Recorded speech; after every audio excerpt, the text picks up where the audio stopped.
Bismillahirrahmanirrahim. Assalamualaikum warahmatullahi wabarakatuh. Salam sejahtera untuk kita semua dan semoga kita semua dalam lindungan Allah Subhanahu wa taala atau Tuhan Yang Maha Esa dan kita juga semua dalam keadaan sehat walafiat. Kenalkan kami dari kelompok 2 yang beranggotakan dari saya, Lukman Asrika. Lalu Dilanjutkan dengan saya, Setiafial Malik, selaku ketua dari anggota kelompok 2 ini. Ya, selanjutnya saya Rizky Septianahar. Ya, selanjutnya saya Dede Kurniawan. Kemudian saya Irman Nurjaman. Dan yang terakhir saya Abdullah Sani. di sini izinkan kami selama beberapa menit ke depan mempresentasikan tentang materi teori kebenaran sebagai tugas kelompok mata kuliah Filsafat Ilmu. Ada beberapa poin pembahasan yang akan kami bahas di sini. Yang pertama adalah latar belakang suatu kebenaran, yang kedua pengertian kebenaran, lalu yang ketiga teori kebenaran, dan keempat pengaplikasian dalam masyarakat dan analisis. Oke, lanjut. Sebelum kita menginjak ke poin selanjutnya, mari kita ketahui apa latar belakang dari suatu kebenaran. Jadi pada dasarnya manusia itu ingin selalu mencari dan menemukan kebenaran. Dengan apa? Mungkin dengan cara menggunakan logika, hasil penalaran atau rasio, pengalaman hidup, fakta dan sejarah, dan lain-lain. Lalu adanya struktur pengetahuan manusia menunjukkan tingkatan-tingkatan dalam hal menangkap kebenaran. Semakin tinggi tingkat ekonomi, pendidikan, ilmu pengetahuan, serta pemahaman agama masing-masing manusia, maka semakin tinggi pula bagaimana cara menyikapi tingkat kebenaran yang ada. Lalu ada beberapa tingkatan dalam struktur pengetahuan manusia, di mana pengetahuan indrawi berada pada struktur terendah, dikarenakan struktur ini menangkap kebenaran secara tidak lengkap, tidak struktur, dan umumnya kabur. Dan jika kita kutip dari Endang Komara, objek kajian filsafat ilmu memiliki 3 komponen yang menjadi penopang tubuh pengetahuan yang disusunnya. Yang pertama, ontologi, yaitu ontologi mempertanyakan tentang jenis realitas yang dimiliki oleh objek, serta mempertanyakan apakah sesuatu yang kita sebut realitas bergantung pada pikiran internal atau pikiran eksternal yang independen. Yang kedua, epistemologi, yaitu cabang ilmu filsafat yang menyelidiki tentang asal-muasal, metode-metode, dan sahnya ilmu pengetahuan. Yang ketiga itu aksiologi, yaitu ilmu filsafat pengetahuan yang menyelidiki hakikat nilai yang pada umumnya ditinjau dari sudut pandang kefilsafatan. Lalu dari semua pengetahuan, maka ilmu merupakan pengetahuan yang di mana segi ontologi, epistemologi, dan aksiologinya telah jauh signifikan dalam berkembang ketimbang dengan pengetahuan lainnya. Lanjut. Lalu, apa sih arti kebenaran itu? Mungkin terdengar sederhana, tapi apakah kita bisa menjawab pertanyaan tersebut dengan mudah? Seperti sebuah pertanyaan berikut. Lebih dulu ayam atau telur? Gitu kan. Nah, ini rekan kami, Mas Malik, akan menjelaskan lebih detail arti dari kebenaran tersebut. Silakan, Mas Malik. Baik, terima kasih Mas Lukman. Saya akan menjelaskan tentang apa sih arti dari kebenaran itu. Apakah suatu pertanyaan yang mudah kita jawab, gitu, atau gampang dijawab, gitu. Lalu dalam artian dari tadi duluan mana ayam atau telur. Nah, dari pertanyaan sederhana ini sebenarnya kita pun dibuat repot untuk menjawabnya gitu. Butuh bertahun-tahun bahkan beratus-ratus tahun untuk menjawab pertanyaan ini. Padahal pertanyaan ini simpel. Nah, dari kabar terbaru menurut para ilmuwan sekarang ternyata sudah dibuktikan bahwa yang lebih dulu yaitu adalah ayam gitu. Karena kandungan dari telur tersebut itu ada kandungan dari badan ayam itu sendiri. Nah, jadi kita bisa ambil kesimpulan bahwa manusia itu akan mencari suatu kebenaran sampai terjawab, baik itu dengan secara sains atau secara penalaran agama ataupun secara dengan pengalaman dan lain-lain. Nah, butuh berbagai ahli pakar dalam menjawab pertanyaan itu juga, dan juga butuh proses panjang dalam menelitinya. Sama seperti pertanyaan yang tadi, lebih dulu ayam atau telur. Nah, next.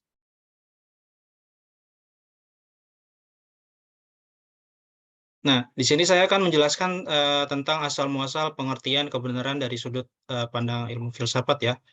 Di sini ilmu teori kebenaran bisa berasal dari bahasa Yunani dan Latin, yaitu ada aletheia dan veritas.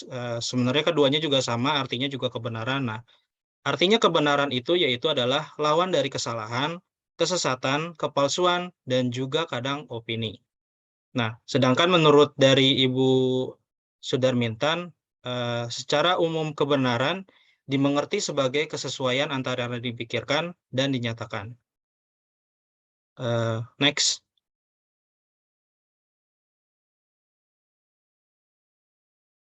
Lalu di sini ada pengertian kebenaran dari beberapa pakar ya, mulai dari Aristoteles, ada Plato, dan Berkeley. Nah, menurut dari Aristoteles itu sendiri, teori kebenaran atau kebenaran adalah persesuaian antara pikiran dan kenyataan. Jadi, menurut dari Aristoteles itu adalah sebuah bentuk pikiran dan kenyataan itu disesuaikan dan bisa terbentuk itu menjadi suatu kebenaran. Lalu ada pengertian dari Plato, kebenaran itu adalah sesuatu yang terdapat pada apa yang dikerjakan untuk dikenal.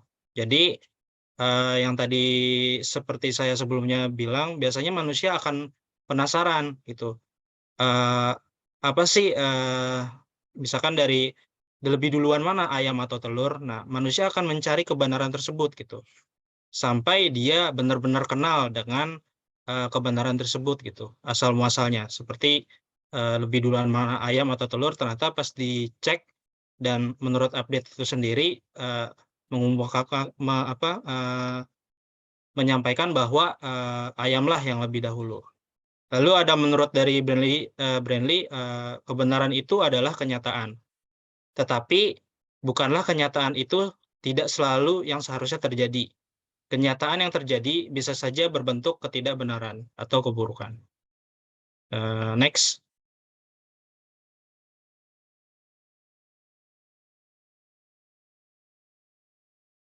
Nah, di sini ada pengertian kebenaran dari beberapa pakar juga, filsafat. Di sini dari Purwadiminta, dalam Kamus Umum Bahasa Indonesia, menerangkan bahwa kebenaran itu ada 3 poin ya. Di sini ada keadaan atau hal dan sebagainya yang benar atau cocok dengan hal atau keadaan yang sesungguhnya. Misalnya, saya ragu nih sama berita ini, kita wajib periksa kebenarannya. Terus poin kedua, sesuatu yang benar. Sungguh-sungguh ada, betul-betul hal demikian halnya dan sebagainya. Misalnya nilai kebenaran pada agama. Terus ketiga kejujuran. Kelurusan hati, misalnya tidak ada seorang pun sanksi akan kebaikan dan kebenaran hatimu. Selanjutnya akan dibahas oleh rekan saya. Terima kasih.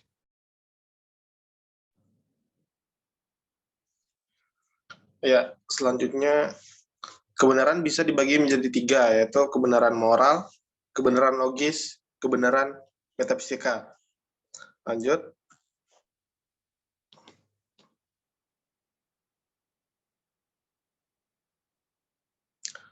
Kebenaran moral. Kebenaran moral menjadi bahasan tentang etika. Kebenaran moral menunjukkan keterkaitan antara yang kita nyatakan dengan apa yang kita rasakan. Kebenaran logis menjadi bahasan epistemologi, logika, dan psikologi. Kebenaran logika merupakan hubungan antara pernyataan dengan realitas objektif. Lanjut.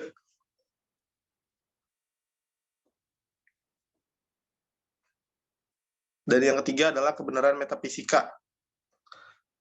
Kebenaran metafisik berkaitan dengan yang ada sejauh berhadapan dengan akal budi, karena yang ada mengungkapkan diri kepada akal budi. Yang ada merupakan dasar dari kebenaran, dan akal budi yang menyatakannya. Lanjut.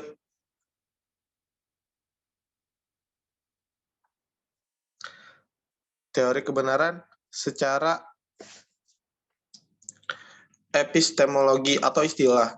Pengertian kebenaran dapat dilihat dari berbagai teori mengenai kebenaran, yang antara lain menurut Pak Suhartono Suparlan, ada teori korespondensi, teori koherensi, teori pragmatis, dan teori performa. Selanjutnya akan dijelaskan oleh rekan saya. Baik, terima kasih atas waktunya. Seperti yang dibicarakan sebelumnya terkait teori kebenaran, di mana dibagi menjadi 4 yang menurut istilah itu ada teori korespondensi, teori koherensi, teori pragmatis, dan performa. Untuk yang pertama yaitu teori korespondensi, di mana merupakan teori kebenaran yang mendasarkan diri pada kriteria tentang kesesuaian antara materi yang dikandung oleh suatu pernyataan dengan objek yang dikenai pernyataan tersebut. Itu menurut pakar Endang Komara. Lalu untuk lebih mudahnya terkait teori korespondensi, yaitu contohnya misalnya Jakarta adalah ibu kota Indonesia. Kita sudah pada tahu ya bahwa Jakarta itu adalah ibu kota Indonesia, di mana itu adalah suatu benar gitu karena sesuai dengan faktanya gitu kan. Jadi untuk teori korespondensi ini dilihat dari bahwa kebenaran itu bisa dilihat dari sebuah fakta gitu. Lalu lanjut. Untuk teori korespondensi mempunyai kelemahan, di mana ada 3 kelemahan yang dijabarkan. Yang pertama yaitu justifikasi ideal teori korespondensi bahwa fakta dunia luar benar-benar dapat dipahami secara tepat dan aktual melalui kapasitas kemampuan kita. Terus yang kedua ya teori korespondensi menunjukkan bahwa ketika kita membuat suatu penilaian yang benar, kita memiliki semacam gambaran. Misalnya contohnya fisik sebagai rujukan, karena jika kita hanya menilai dari eksternal, kita menggunakan kata-kata dan bahasa dalam pikiran kita. Lalu kelemahan yang ketiga yaitu bahwa teori korespondensi ternyata memiliki sejumlah problematika yang tidak terjawab secara holistik. Lanjut. Untuk yang kedua adalah teori koherensi ya, di mana teori ini suatu pengetahuan, teori, pernyataan, proposisi atau hipotesis dianggap benar bila ia sejalan dengan pengetahuan, teori atau proposisi atau hipotesis lainnya, yakni kalau proposisi itu meneguhkan dan konsistensi dengan sebelumnya. Jika semua, misalnya contoh ya, jika semua manusia pasti akan mati, itu adalah suatu benar adanya, maka si Fulan akan mati adalah benar juga gitu. Jadi kalau semua manusia itu akan mati ya itu benar juga, dan si Fulan itu juga akan mati. Itu teori koherensi. Selanjutnya, adapun kelemahan dari teori koherensi yaitu di sini dibagi menjadi 3 bagian lagi. Yang pertama ada sejumlah proporsi dalam sebuah ungkapan bisa saja saling berhubungan satu sama lain, namun salah. Yang kedua, mungkin sekali suatu proposisi begitu terjalin dengan satu sama lain yang membentuk sebuah sistem yang logis, namun tidak nyata atau berupa hayalan atau karangan, seperti cerpen, novel, atau sejenisnya. Dan kelemahan yang ketiga terkait teori koherensi, yaitu teori kebenaran koherensi terlalu bersifat teoritis, sehingga tidak praktis untuk kehidupan aktual sehari-hari. Mungkin untuk selanjutnya akan dijelaskan oleh rekan yang lain. Terima kasih.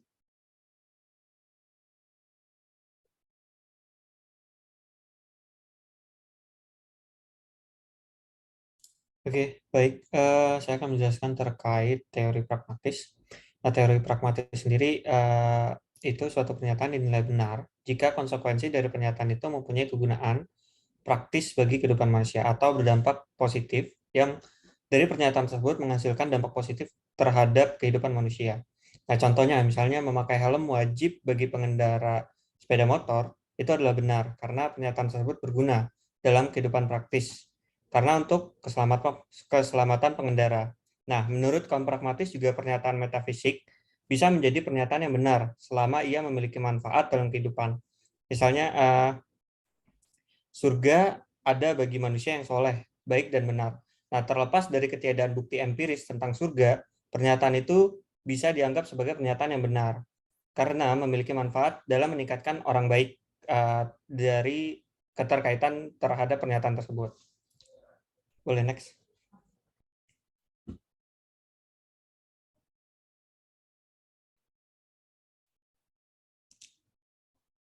Lalu seputar menarik dari teori pragmatis. Yang pertama itu adalah teori ini merupakan teori yang paling praktis, tapi bukan teori yang terbaik dari keseluruhan teori. Dan juga teori yang menegaskan tentang karakter praktis dari kebenaran, pengetahuan, dan kapasitas kognitif manusia. Nah, yang ketiga, biasanya digunakan oleh tim pakar atau ilmuwan untuk menentukan kebenaran dalam perspektif waktu. Seperti suatu pernyataan ilmiah yang sekarang dianggap benar, suatu waktu mungkin tidak lagi demikian. Sehingga selama pernyataan itu fungsional dan punya kegunaan, maka dianggap benar. Namun jika itu ada hal yang baru karena perkembangan ilmu, maka pernyataan lama itu ditinggalkan. Boleh next.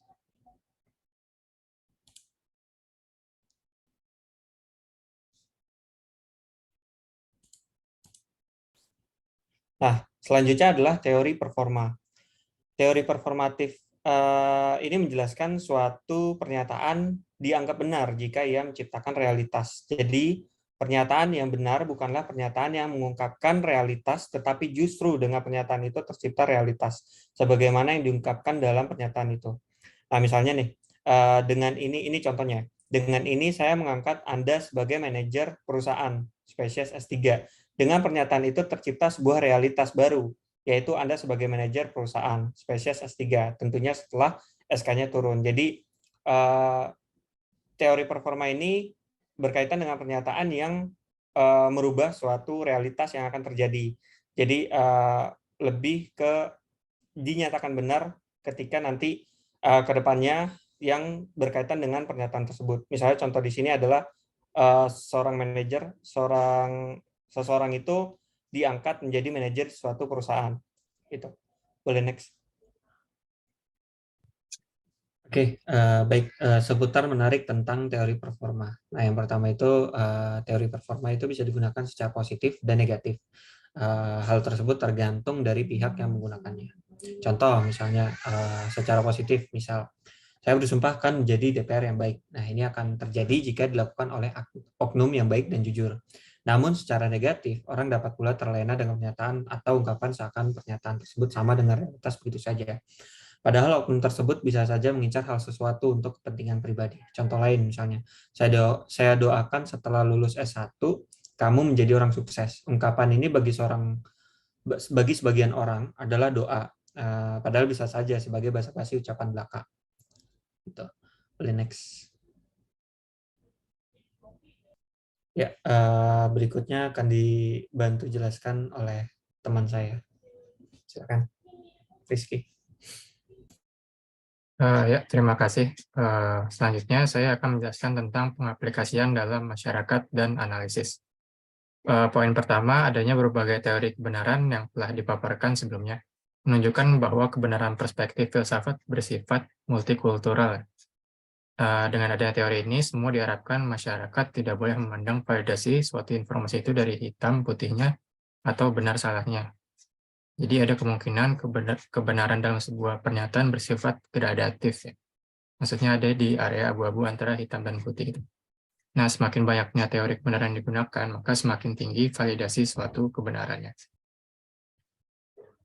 Nah, lalu ada caranya aktualisasi dalam menyaring berita. Nah, bagaimana untuk menyaring berita hoax yang selalu bertebaran di dunia maya? Disinilah teori performa bisa digunakan. Nah, teori performatif juga bisa diterapkan untuk menyaring sumber berita di dunia maya.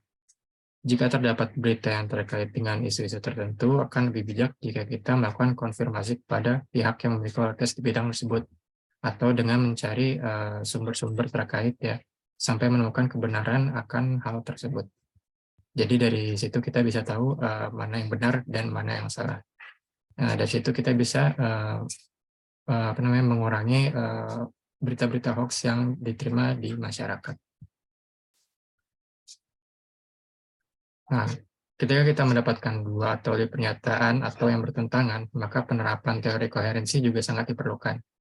Pernyataan yang dianggap benar tentu saja adalah pernyataan yang konsisten dengan berita lain yang sudah terbukti sebelumnya sebagai berita yang benar. Berdasarkan asas kemanfaatan, kita tentu saja boleh membagikan berita yang diasumsikan akan bermanfaat bagi orang lain. Tentu saja dengan catatan bahwa berita tersebut telah melalui uji korespondensi, koherensi, ataupun uji performatif sebelumnya. Jadi kita tidak bisa sembarangan ya membagikan berita itu tanpa kita mengecek kebenarannya terlebih dahulu, karena kita harus mengecek berita ini benar atau enggak, manfaatnya ada atau enggak gitu. Jadi kita harus melewati teori kebenaran dalam menyebarkan berita ini. Baik, demikian yang kami sampaikan dari kelompok 2 untuk materi teori kebenaran. Kurang lebihnya mohon maaf. Wassalamualaikum warahmatullahi wabarakatuh.